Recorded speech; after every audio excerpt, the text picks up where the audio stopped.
दोस्तों नमस्कार। आपको उत्तम क्लासेस में हार्दिक स्वागत और अभिनंदन है। साथियों, जो सुपर टेट और टेट की सीरीज चल रही थी मैथमेटिक्स की, उसी में हम क्रमिक आगे बढ़ते हुए आप लोगों को कुछ क्वेश्चन के बारे में डिस्कस करेंगे। जैसे कि ये क्वेश्चन था कि मान लीजिए एक दिया गया है कि 10 मीटर पर सेकंड एक गति दी गई है और इसको कहा गया कि किलोमीटर पर सेकंड में बदली।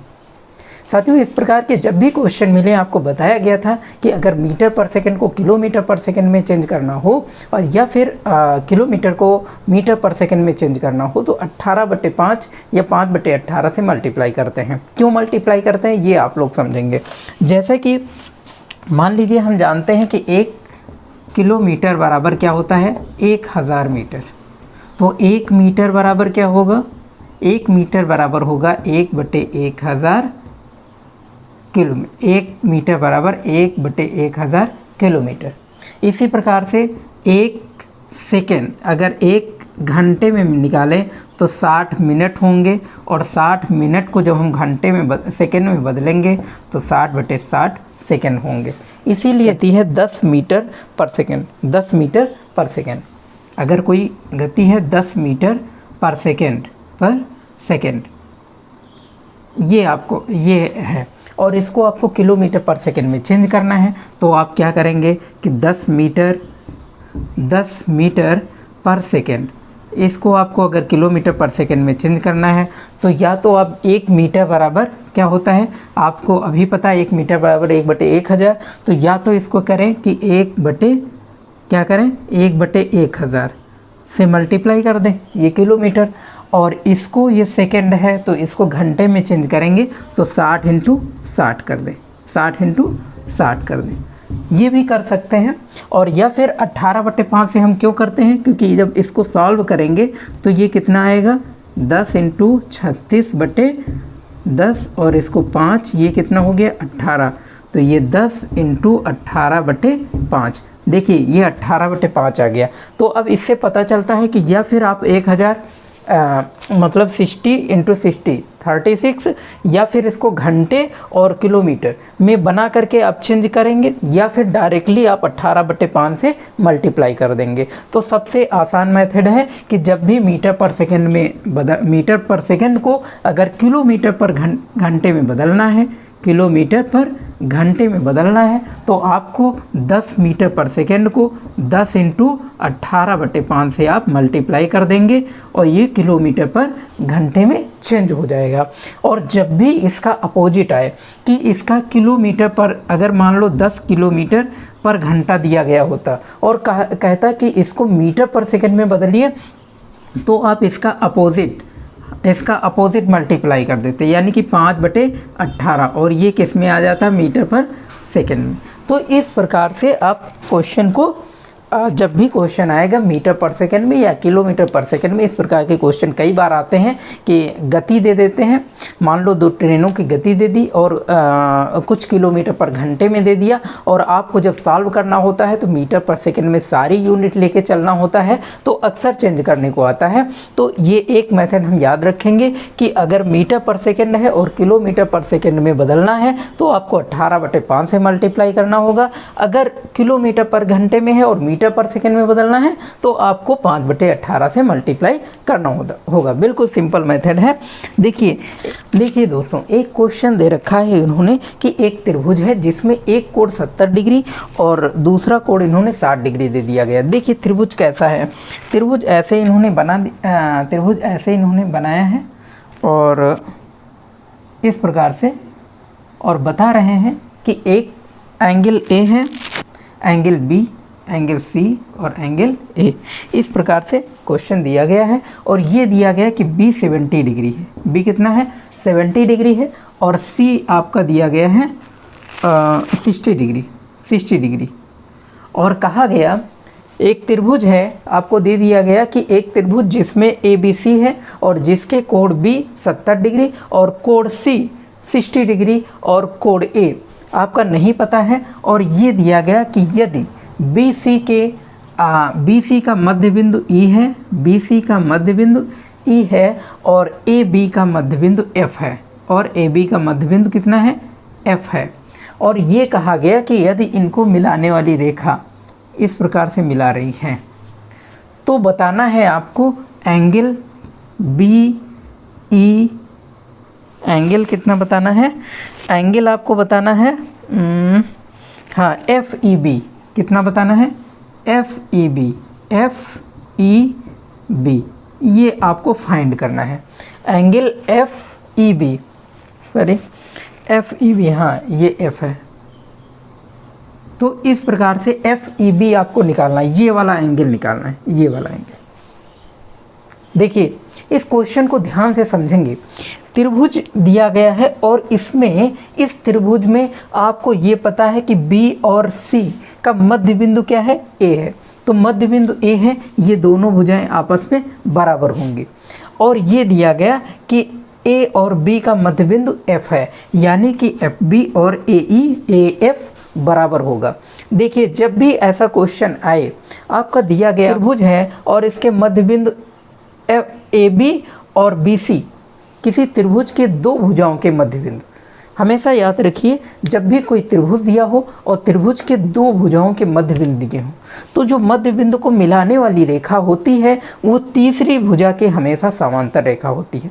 क्या होती है, तीसरी भुजा के हमेशा समांतर रेखा होती है। तो यहाँ पर क्या होगा, यहाँ पर होगा AC जो है AC वो समांतर किसकी होगी, वो समांतर होगी E और F के, E और F के समांतर होगी, E और F के क्या होगी, E और F के समांतर होगी। तो जब दो भुजाएं समांतर होती हैं त्रिभुज में, क्या है कि EF AC के समांतर है, तो हम देख रहे हैं कि कोण FEB और कोण ACB, यदि ये कोण और ये कौन सा कोण ACB और कोण कौन सा, कोण FEB, ये एंगल, यानी कि दोनों एंगल देखिए ACB और FEB ये दोनों क्या होंगे, समांतर होंगे। जब भी हम देखते हैं कि दो त्रिभुज हैं, इनको मिलाने वाले मध्य बिंदुओं को मिलाने वाली रेखा तीसरी भुजा के समांतर होगी, तो जब तीसरी भुजा के समांतर होगी तो जाहिर सी बात है कि ये जो एंगल होंगे ये दोनों एंगल समांतर होंगे, और दोनों एंगल समांतर होंगे और ये दोनों एंगल क्या होंगे, एकांतर कोण होंगे। क्या होंगे, एकांतर कोण होंगे। तो अब हम समझ रहे हैं कि यदि दो भुजाएं समांतर भुजाओं के जो एकांतर कोण होते हैं वो आपस में क्या होते हैं, वो आपस में बराबर होते हैं। तो यहाँ पर क्या हो जाएगा, एंगल ACB बराबर किसके होगा, एंगल FEB और बराबर कितना होगा, 60 डिग्री। ये आप लोगों का आंसर होगा। दिया गया है कि -2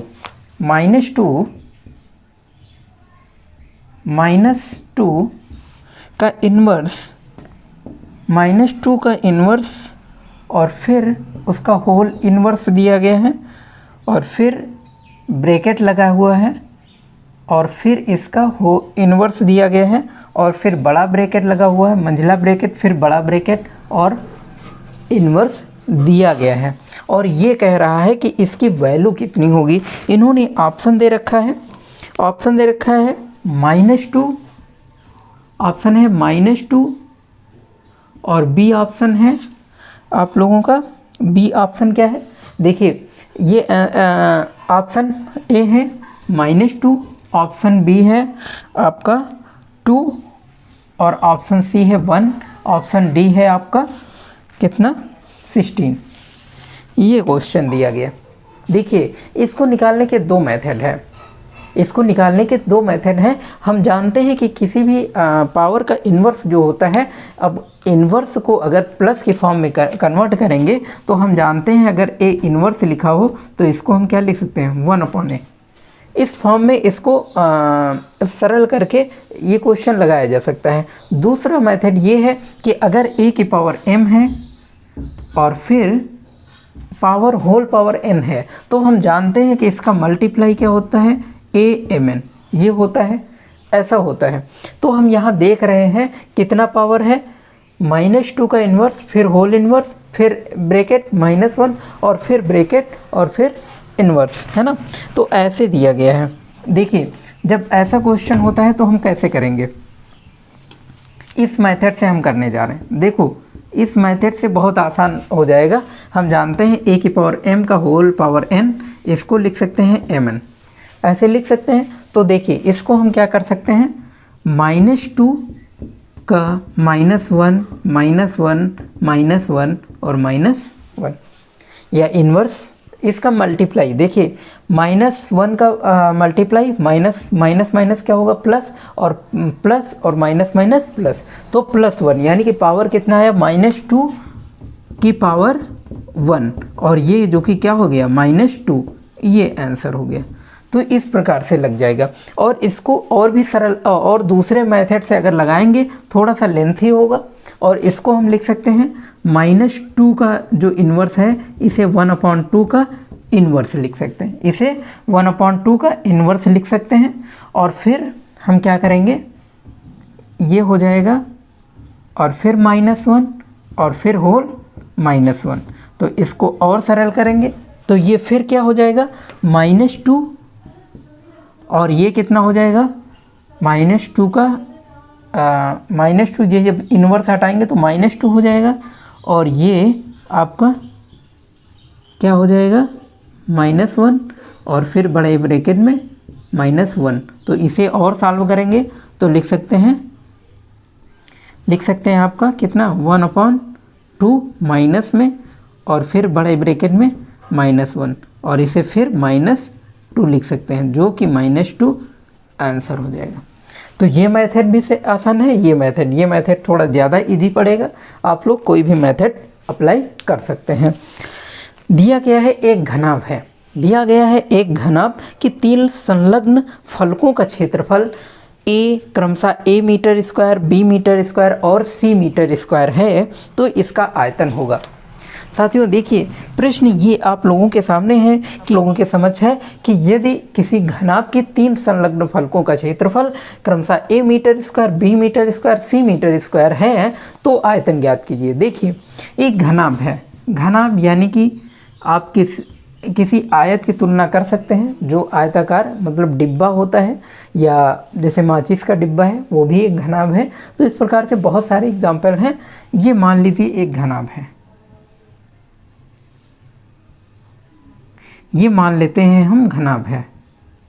अब कह रहा है प्रश्न कि घनाभ के फलकों का क्षेत्रफल, तो फलकें इसकी 3 होती हैं। कौन कौन सी होती हैं, एक तो LB होता है, एक होता है BH और एक होता है H और L। तो इसको हम क्या फलकें होती हैं, 3 फलकें। कौन कौन सी, LB और BH और HL। और देखिए फलकों का क्षेत्रफल क्रमशः दिया गया, तो मान लीजिए कि पहली फलक का क्षेत्रफल क्या दिया गया है, फलक का क्षेत्रफल क्या दिया गया है, LB का मान लेते हैं क्षेत्रफल कितना है, a मीटर स्क्वायर। कितना है, a मीटर स्क्वायर। पहली फलक का क्षेत्रफल a मीटर स्क्वायर, और फिर इसी प्रकार से BH का क्षेत्रफल कितना है, b मीटर स्क्वायर, और फिर HL फलक का क्षेत्रफल है c मीटर स्क्वायर। इतना है। और आपसे कह रहा है कि फलक का आयतन ज्ञात कीजिए। आपने पढ़ा है कि किसी घनाभ का आयतन, देखिए घनाभ के आयतन की बात करें तो आयतन हम पढ़ते हैं कितना, LBH। आयतन कितना होता है, LBH, लंबाई गुणे चौड़ाई गुणे ऊंचाई। इसको देखिए हम ऐसे लिख सकते हैं, अगर स्क्वायर अंडर रूट लगाएं तो इसको हम ऐसे लिख सकते हैं, L स्क्वायर, B स्क्वायर और H स्क्वायर। इतना हो सकता है। अब देखिए इसको हम इंटू के फॉर्म में अगर लिख दें तो ऐसे लिख सकते हैं, LB into BH into HL। ये और ये आपको पता है सारे दिए गए हैं, कितना, अंडर रूट LB का कितना वैल्यू है A, और BH का और HL का C। तो ये क्या हो जाएगा, अंडर रूट ABC, ये हो जाएगा मीटर क्यूब। ये आप लोगों का आयतन आ गया। ये आयतन आ गया। तो आपने देखा कि आयतन हम कैसे निकालेंगे। तो इन्होंने एक घनाभ दिया था और घनाभ के फलकों का क्षेत्रफल इन्होंने दिया था। हम जानते हैं कि घनाभ का आयतन क्या होता है, LBH, लंबाई गुणे चौड़ाई गुणे ऊंचाई।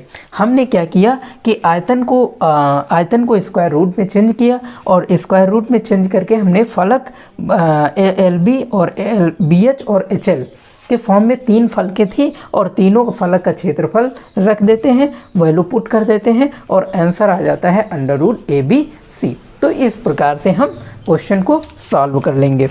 देखिए अगला क्वेश्चन क्या दिया गया है, 41 रुपये। प्रश्न ये कह रहा है कि जतिन और प्रिया यदि दोनों को मिला दिया जाए और दोनों के पास पैसे इकट्ठे किए जाए तो दोनों के पास मिला करके 41 रुपये हैं। लेकिन इन्होंने बताया कि जतिन के पैसों का 1/4 भाग, जतिन के पैसों का 1/4 भाग प्रिया के पैसों के 1/7 भाग से 2 अधिक है। तो प्रिया के पास पैसों की संख्या ज्ञात कीजिए। देखिए ऐसे क्वेश्चन को हम कैसे सॉल्व करेंगे, मान लेते हैं थोड़ी देर के लिए, माना देखिए इस क्वेश्चन को हम कैसे सॉल्व करेंगे। माना प्रिया के पास x रुपये हैं, प्रिया के पास कितने रुपए हैं, प्रिया के पास x रुपये हैं। आपने थोड़ी देर के लिए मान लिया कि प्रिया के पास कितने रुपए हैं, x रुपये हैं। तो जतिन के पास कितने रुपए होंगे, जतिन के पास कितने रुपए होंगे, यानी कि टोटल 41 रुपये थे। तो 41 से यदि प्रिया के पैसे घटा दिए जाएं तो 41 माइनस x रुपये आपके जतिन के पैसे निकल आए। अब कह रहा है प्रश्नानुसार, अब प्रश्न क्या दिया गया है, प्रश्नानुसार। अब प्रश्नानुसार देखते हैं, प्रश्नानुसार क्या कह रहा है कि जतिन के पैसों का 1/4 भाग, जतिन के पैसे कितना है 41 माइनस x, जतिन के पैसों का 1/4 भाग, जतिन के पैसों का 1/4 भाग क्या कह रहा है, प्रिया 1/4 भाग, जतिन के पैसों का 1/4 भाग प्रिया के पैसों के 1/7, क्या प्रिया के पैसों का, प्रिया के पैसों का 1/7 भाग, प्रिया के पैसों के 1/7 भाग से 2 अधिक है। कितना अधिक है, 2 अधिक है। ये इक्वेशन आपकी बन गई, ये समीकरण आपका बन गया। और समीकरण ये जैसे ही बन जाएगा आप इसको सॉल्व करके x की वैल्यू फाइंड आउट करेंगे, जिससे x की वैल्यू फाइंड आउट करने से आपका x यानी कि प्रिया के पास जो पैसे हैं उसकी संख्या निकल आएगी और फिर हम जतिन के पैसों की संख्या निकाल लेंगे। यानी कि मेन कॉन्सेप्ट कहाँ तक है, मेन कॉन्सेप्ट यहाँ तक है आप लोगों को लगाने का। देखिए इसको सॉल्व करते हैं तो क्या आएगा, 41 माइनस x/4 माइनस x/7 बराबर 2। तो ये कितना हो जाएगा 28 और ये हो जाएगा आपका 7, 41 माइनस x और माइनस 4x बराबर 2। तो ये हो जाएगा 7 7 चौके 28 और माइनस 7x और माइनस 4x बराबर कितना हो जाएगा 56।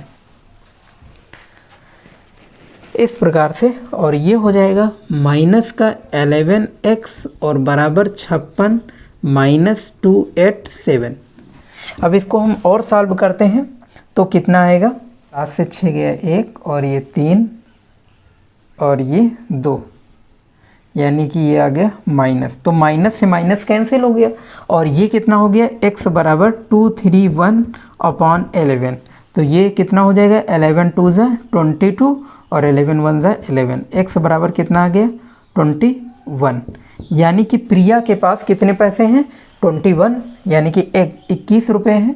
और जतिन के पास पैसों की संख्या, जतिन के पास पैसों की संख्या कैसे निकालेंगे, 41 माइनस x यानी कि 41 माइनस 21 यानी कि 20 रुपये। तो 20 रुपये जतिन के पास आ गए, प्रिया के पास 21 रुपये हैं, यानी कि प्रिया के पास निकालना था तो प्रिया के पास कितने रुपए हैं 21 रुपये हैं। ये आंसर आप लोगों का आ गया। तो इस प्रकार से आप इस क्वेश्चन को सॉल्व करेंगे। देखिए प्रश्न दिया गया है कि यदि एक वृत्त है और वृत्त की परिधि 44 मीटर है, वृत्त की परिधि कितनी है 44 मीटर, वृत्त की परिधि, परिधि मतलब आप समझ रहे हैं 2 पाई r, किसी भी सर्किल के चारों ओर जो परिमाप होता है परिधि, तो परिधि कितनी है 44 सेंटीमीटर और कह रहा है क्षेत्रफल ज्ञात कीजिए। साथियों बहुत ही आसान क्वेश्चन है, आप वृत्त देख ही रहे हैं और किसी भी वृत्त की परिधि कितनी होती है 2πr होती है। परिधि कितना दिया गया है 44 सेंटीमीटर और कह रहा है क्षेत्रफल ज्ञात कीजिए। क्षेत्रफल क्वेश्चन ये कह रहा है क्षेत्रफल ज्ञात करना है, यानी कि πr² की वैल्यू आपको ज्ञात करना है। देखिए 2πr, आप परिधि की वैल्यू जानते हैं कितना होता है 2πr होता है, तो परिधि की वैल्यू दिया गया है 44 सेंटीमीटर और पाई बटे पाई r की वैल्यू इतनी हो जाएगी कि नहीं। अब देखिए r की वैल्यू हम उठा करके क्षेत्रफल में रख देंगे, तो क्षेत्रफल बराबर कितना है πr²।